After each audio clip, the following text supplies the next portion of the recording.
recording.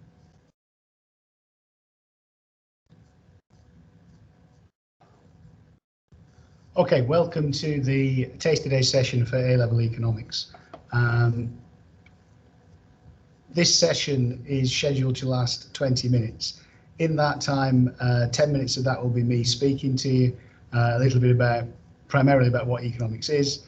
When the 10 minutes is up, you will have the opportunity to ask questions, particularly of our two student ambassadors, who I'm very delighted to have with us today, Nick and Emma, two of our Year 12 economics students. You can use the chat for those questions, but wait until we get to the point for questions, please. But do be thinking about anything you want to ask as we go along. Most subjects today, I'm sure, will open with a slide explaining who's who in the department. As of today, I am the department, but as of our final day on Wednesday, I will no longer be the department.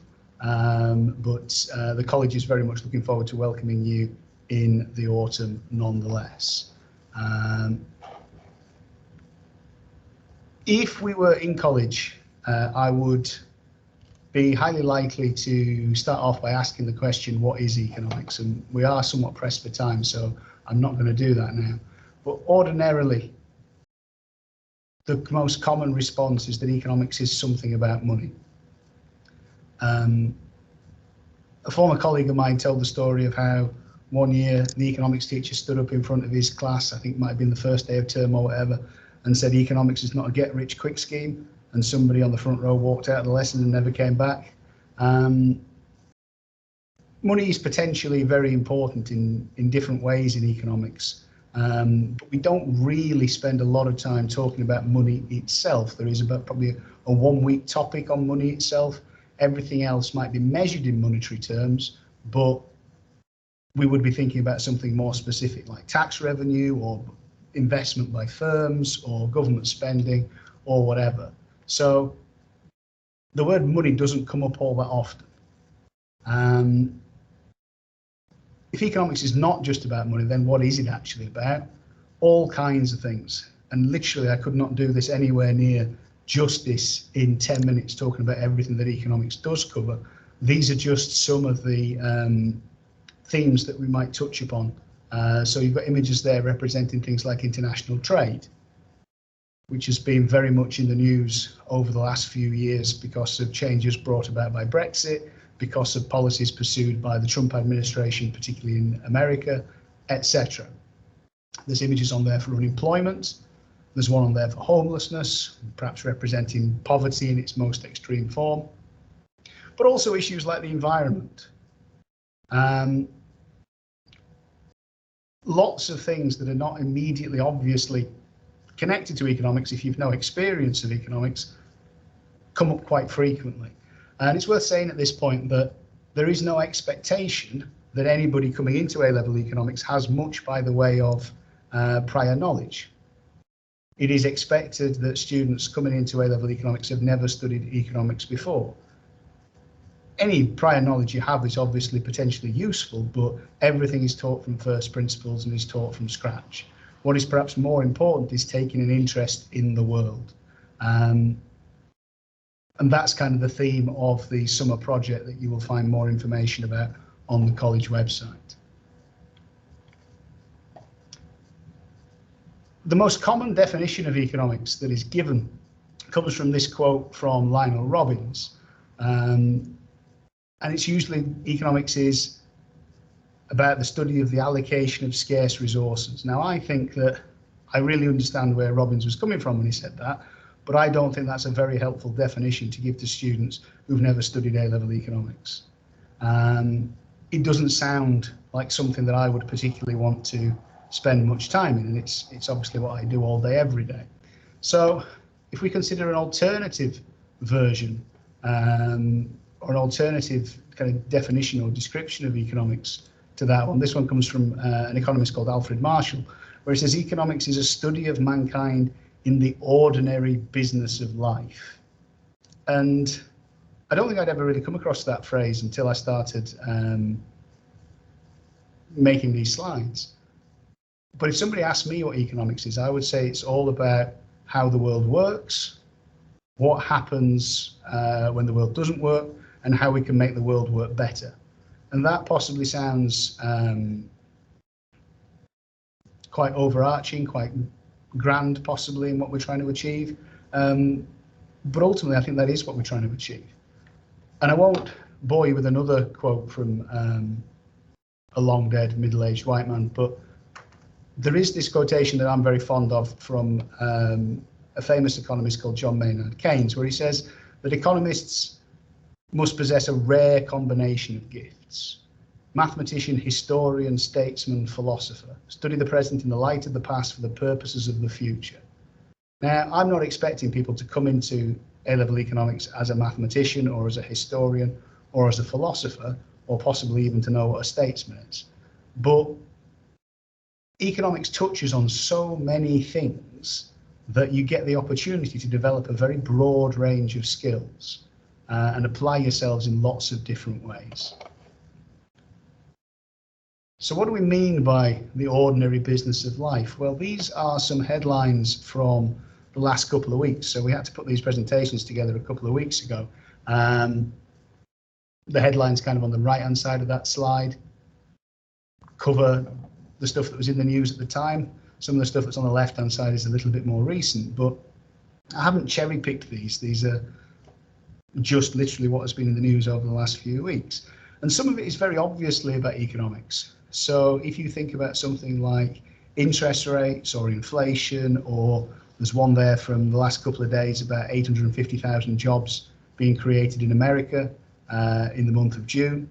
We've got one there about global trade and the UK looking to join trading blocks outside of Europe, etc. Perhaps the one that is least obviously about economics is the one about the government announcing that they're going to ban junk food advertising before 9 p.m. Now, this is about obesity. You might think of this very much as being a social problem, etc. But ultimately, when the government is going to try and tackle this problem, it comes down to solutions offered by economists. One of the things that has been done in recent years, I don't think it's much of a success as yet, is the so-called sugar tax, which has only been applied to drinks at the moment. But taxes are a topic that are very much part and parcel of the work we do in economics. Here we've got regulation, you're banning advertising. We would see this as government intervention to correct market failure. And so in terms of what we actually study over the 2 years, there's a little bit of stuff at the start of year 12 about what economics is and how it works in a little bit more detail than I have time to do with you today. But then we think about how markets work. We look at supply and demand and how prices are determined, and the fact that that's the way that most resources are allocated in the UK in the 21st century. If you want to buy something, you go to a shop, you order it online, whatever, and a firm sells it to you. But the markets don't always work. And there are some goods and services that we end up consuming too much of, some goods and services that we end up consuming not enough of. And that then creates a role for governments. And this is why governments put taxes on some things. It's why governments provide some things free of charge. It's why the government passes certain regulations to try and discourage or encourage people to do certain or not do certain things. And that's kind of year 12 microeconomics. Moving on into year 13 microeconomics, it's a little bit more about the decisions taken by the firms themselves, and also looking at how the degree of competition in a market might affect the behavior of those firms. So the fact that if you've got a single seller in a market, which we would call a monopoly, how their behavior might be different from a market in which there are lots of firms selling similar products competing with one another. And then still sticking with this theme of markets, looking at labour markets and how wages are determined and some of the issues that crop up in labour markets. And lastly, thinking about the problems of poverty and inequality, their causes, consequences, and potential solutions. The other half of the course we call macroeconomics, which is much more big picture. If microeconomics is about individuals and firms and markets, macroeconomics is on a more national or international scale. So we would think about how we measure the performance of an economy. We would think about aggregate demand and aggregate supply, so not about the supply and demand for individual goods, but for all goods across an economy. Problems such as inflation and unemployment. issues around international trade and exchange rates, policies that are open to governments in order to be able to try and manage the economy, e.g. to bring inflation under control or to reduce unemployment through things like changing interest rates, changing taxation and government spending. There is a topic, as I said, in year 13 on money, banking and the financial system, but the financial system is one small part of A-level economics. And lastly, thinking about economic growth and development and how some countries have become more developed than others, and what can be done perhaps to enable some of the poorer nations of the world to catch up. It is perhaps not the most exciting thing to hear about on a course that you've not yet started, but possibly important given that we've not had much chance to go over this in any previous scenario. The 3 exams that we would expect to be sat at the end of the 2 years, 3 papers, 1 paper on microeconomics, 1 paper on macroeconomics, and 1 paper that is a combination of the 2. And some of these questions are based on case studies and stimulus response material. Some is based on your own knowledge and your understanding of the real world. They range from single mark multiple choice questions to 25 mark essay questions. I wouldn't worry too much about the exam at this stage because it is something very much to which you would build up over 2 years. But we do have, as I say, quite a wide variety of question styles. A lot of it is written, but you'll find that in most A-level subjects, truth be told. Okay, I think I've slightly exceeded my allotted 10 minutes. So we are now at the point at which we will take questions from the floor. So if you've got a question, please do put it in the chat. In the meantime, while we're waiting to see if you've got any questions, I will start us off with one. And I will ask our student ambassadors what it is that you like most about A-level economics. Emma, if you could start us off. I like learning about behavioural economics because you can understand why people make certain decisions, and that's something that I find really interesting. Very good. So that's an element in microeconomics that we look at. It's quite a new element of economics. It's only been on the A-level course since 2015, and it is under that heading of individual decision making and understanding the biases that people fall foul of when they make decisions, and possibly the ways in which businesses can perhaps exploit that. Supermarkets in particular have been doing this for years. One of the things that is really important about economics, one of the things that I think is really special about economics, is the fact that it touches on every element of our daily lives. And irrespective of whether you choose to do A-level economics, you will be an economic agent at some point in the future. You are already a consumer. To one extent or another, you are already a taxpayer. At some point in the future, you may well be an employer. You should be a voter, making the decision about kind of the future direction of the country. And the better you can understand those things, the more informed you are, potentially the better decisions you make personally. I'm not saying that this is a guaranteed recipe for success, but one of the key lessons of economics is the more information you have, generally speaking, the better the decisions that you will make. And there are a lot of things in the world that no one else is really going to take the time to explain to you. But in A-level economics, they come up on a near daily basis. Nick, any thoughts on that?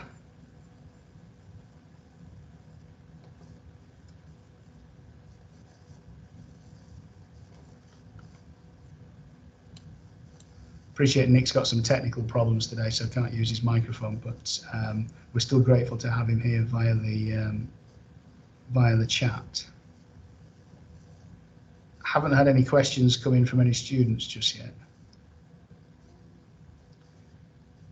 While we're waiting on that from Nick, I'm going to ask you another question, Emma.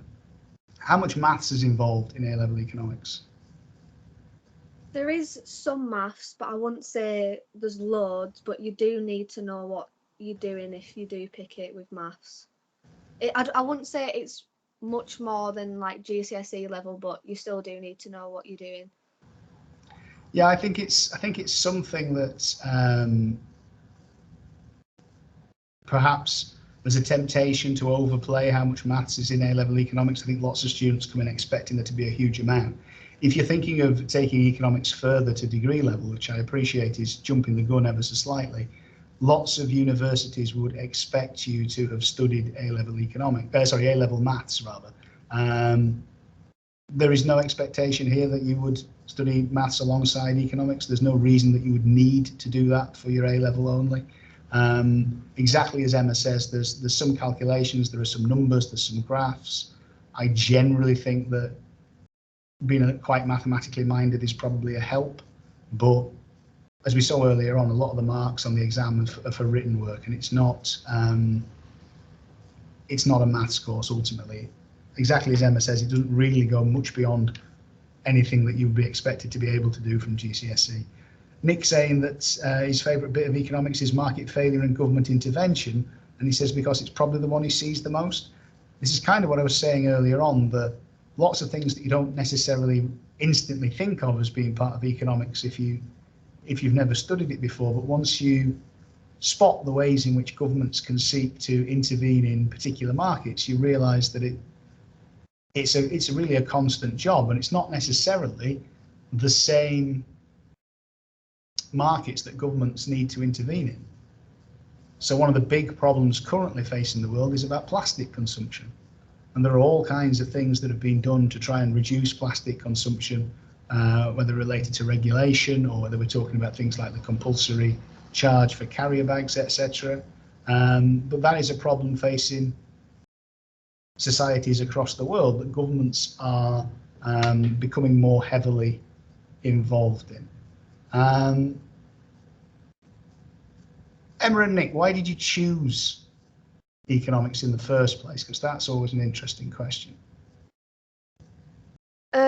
I chose it because I also picked A-level business, and I feel like them two go quite well together, so that's why I chose it.